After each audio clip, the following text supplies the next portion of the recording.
Welcome to our channel. In this session, we will discuss the concept of cache memory. So, the cache memory is a small and fastest memory that is placed in between the CPU and the main memory. Generally, the frequently accessed instructions are placed inside the cache memory. Now, what is the main cache operation? Suppose this is the main memory. Now CPU, this one is the cache memory.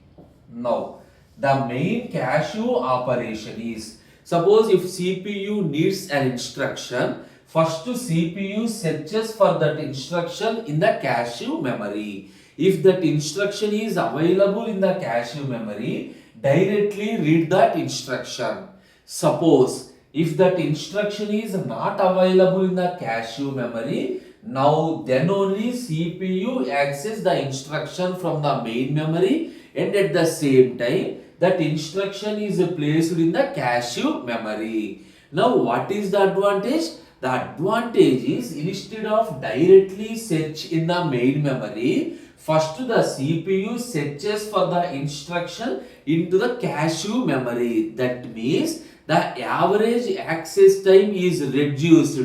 Generally, the cache memory is 5 to 10 times better access time than that of the main memory. This is the operation that we are performed on cache memory. Now, how do we measure the performance? So, the performance is measured by using hit ratio. Hit ratio in the sense the first CPU searches for our instruction in the cache memory. If that instruction is available in the cache memory, then that is called hit. Suppose if that instruction is not available in the cache memory, anyway CPU moves to the main memory, fetches the instruction from the main memory and places that instruction into the cache memory. If the instruction is not available in the cache, that is called miss. Hit ratio in the sense the number of hits by the total number of access, that is hits plus miss. This is called hit ratio. If hit ratio increases, in the sense obviously the access time is reduced. Why? Hit ratio increases in the sense the most of the instructions are available in the cache memory. If most of the instructions are available in the cache memory, average access time is reduced.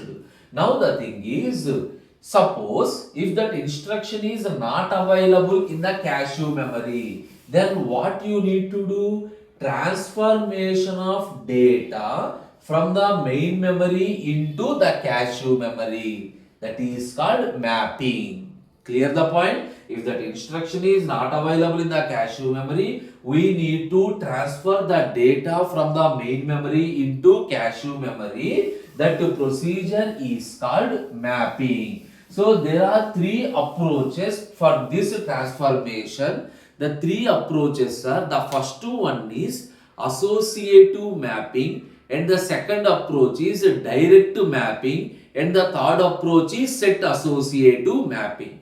Before going to each and every technique, first I assume different main memory and cache memory size. This is my main memory. My assumption is the size of the main memory is 32K by 12. 32K in the sense it can store a maximum of 32,000 instructions. And if you want to store 32,000 instructions, what is the number of address bits? So 32 in the sense 2 power 5, K in the sense 2 power 10. So the total 2 power 15. So the number of address bits is equal to 15 and the number of bits in the data word is 12.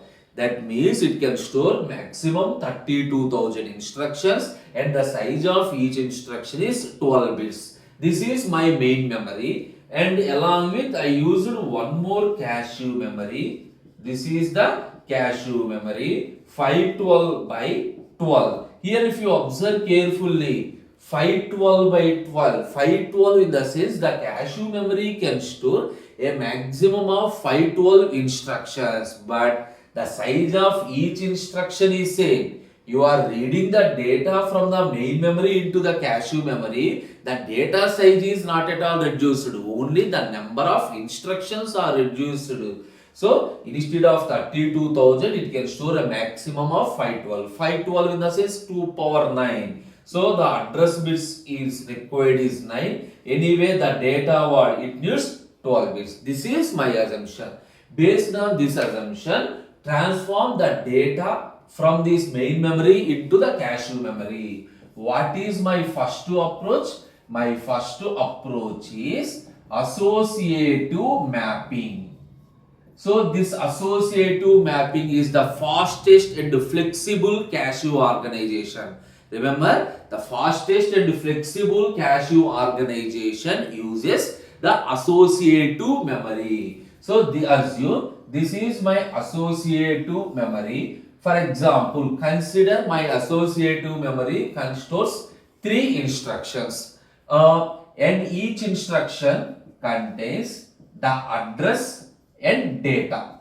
The instruction contains address and data. Here you are writing the 15-bit address of the particular instruction. Here you are writing the 12-bit data. Instead of writing 15 bits and 12 bits, those are converted into octal format. So 15 bits in the sense of 5 into octal means a number is represented in the octal by using 3 bits. So 15 bits in the sense of 5 bits, 12 in the sense of 4 octal bits. For example, 10234 and 11212. Suppose 12356, take any addresses. And for example, 5612, 5426, suppose 5421, 2345, like this. Just to assumption, this is my associative memory. This associative memory currently consists of 3 instructions. Each instruction is associated with an address and the data word. Here these are represented in octal rotation. So that is the reason I written 5 bits. And there is no restriction. This is the only location you need to store. Wherever the space is available, within that empty space an instruction is stored. There is no restriction on the location of an instruction. Now, if you want to search for an instruction, so CPU generates a 15-bit address. So that 15-bit address is copied into the argument register. So that 15-bit address is CPU required one instruction. It gives the 15-bit address of that instruction. That address is searched in these addresses. For example, if the address is available, for example, CPU given an address 11212. Simply the corresponding data word is read from the associative memory and CPU uses this data word. The operation is completed. Now the thing is that is called hit. Suppose if the required address, for example, CPU given an address this one. This address is not at all available. Then simply it goes to the main memory, retrieve the instruction with this address and places that instruction at this location. Places the instruction with the address, the corresponding data word in the cache. This is associative memory used by cache. So places that one inside this one. Now again one more problem is assume the capacity of cache is only 3. Assume the capacity of cache is 3. All the 3 instructions are filled. Then there is no space for filling the required instruction. Simply by using any replacement algorithm, we are replacing one of those instructions. You already know the replacement algorithm, say either FIFO replacement, LRU replacement or optimal replacement. By using any replacement, replace any one of the instruction and replace the newly coming instruction. This is associative mapping. What is the problem? This approach uses associative memory instead of using random access memory. The problem of using associative memory is here we are adding the logic for each and every cell. Obviously, the time is also increased. To overcome such a problem, we are moving to the second approach. So the second approach is direct mapping. The second approach is direct mapping. In this direct mapping approach, the CPU generates a 15-bit address. That 15-bit address is divided into two parts. The first part is a tag and the second one is index. So the size of the tag is 6 bits and the size of the index is 9 bits. How do you fix the size of index? Remember, the size of index is the number of bits in the cache memory address. We already know the 512 address.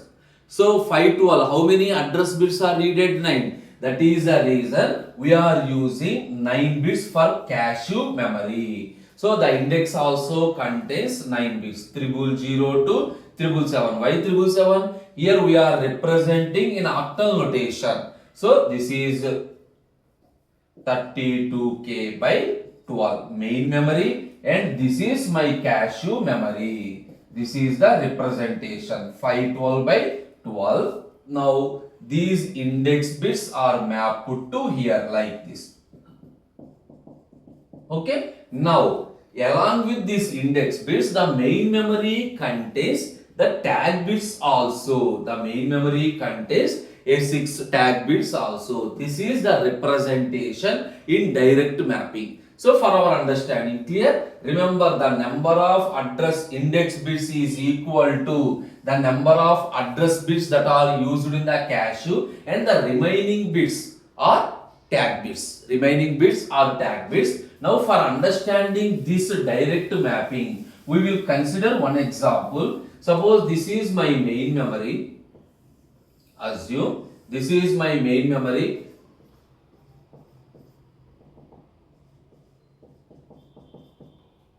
Okay, here I have one instruction. Assume here I have one instruction. In the middle, I have some number of instructions. Similarly, 01, one instruction, 01, 777, some other instruction.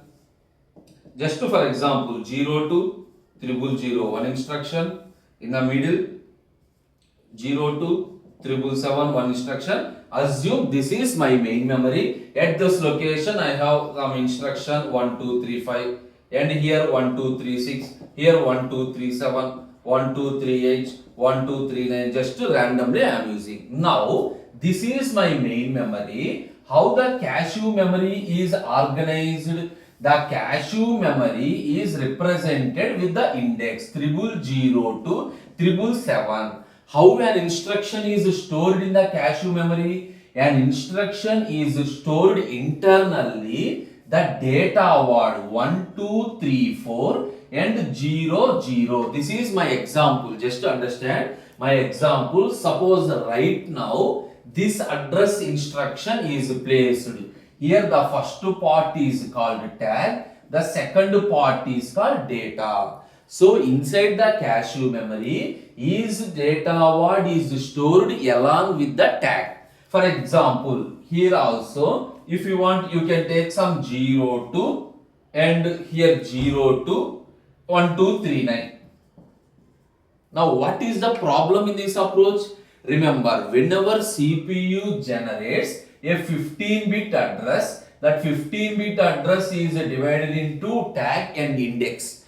That index is used to search in the cache memory. For example, if the CPU generates this address, CPU request for this address, obviously it searches for the index. So coming to this index, immediately whatever the tag that is available in the cache, that tag is compared with the CPU generated tag. Here this tag and this tag, both the tags are equal. Then immediately the number 1, 2, 3, 4 is read from the cache memory.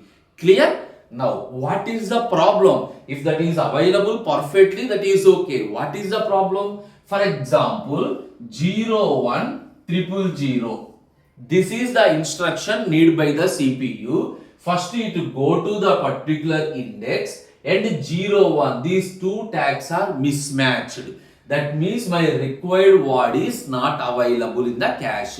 Then That is called means immediately you go to the memory location, main memory, go coming to the instruction 01000, the data word is updated at this position. Why? Because the index is fixed and update the data word along with the tag. Update the data word along with the tag. This is the procedure. Now if you understand carefully, what is the problem in this direct memory? The problem is same index, different tags instructions are frequently used. For example, these two instructions are frequently used.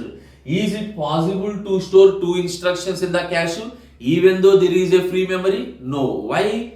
With one index, we can store only one data. For example, first I need this one. This is available. Next I this one. I am replacing this one with this tag. Next I need this one. 01 is replaced with 00. Again 00 is replaced with 01. Same index with different tags. We need multiple replacements. That is the problem with direct mapping. Clear? To overcome such problem, we are moving to set-associative mapping. So, this is set-associative mapping. Here we are fixed some set number. For example, if the set value is equal to 2, that means in each index we can store a maximum of 2 words with 2 different tags. For example, this is a representation. This is another tag. This is data. Suppose 01. Here my instruction is 1236. Here also 02. For example, here some 00, 1234. Like this. Now if you understand carefully, so with one index, how many words I can store? My set value is equal to 2. I can store 00 and the tag 01. The procedure is simple. Whenever CPU requests for this address, compare the tag. If the tag is available, this data word is available. Read. If the tag is not available, compare with other tag. That is, with one index, we can store multiple number of tags. The same index, multiple number of elements we can store. That is the advantage of set. But what is the problem here anyway? If you are using set-associative mapping, obviously the hit ratio is increased. Hit ratio is increased in the sense the performance is also increased. Anyway, this is the best approach. But the problem is the size of cache is generally 512 by 12. 512 by 12. But here, each line, how many it can store? Here, this is 12 and this is 6. 12 plus 6, 18. For one instruction, here it needs 18. For this one, it needs 18. So instead of 512 by 12, it uses 512 by 36. That is, the number of instructions that are stored in the cache is reduced. That is, instead of all this, it can store only 1024 of main memory instructions. And at the same time, if you are using this one, each and every instruction, the cache organization is also becomes complex. Anyway, the hit ratio and the performance is increased. These are the different ways of mapping. This is the concept of cache memory. Thank you.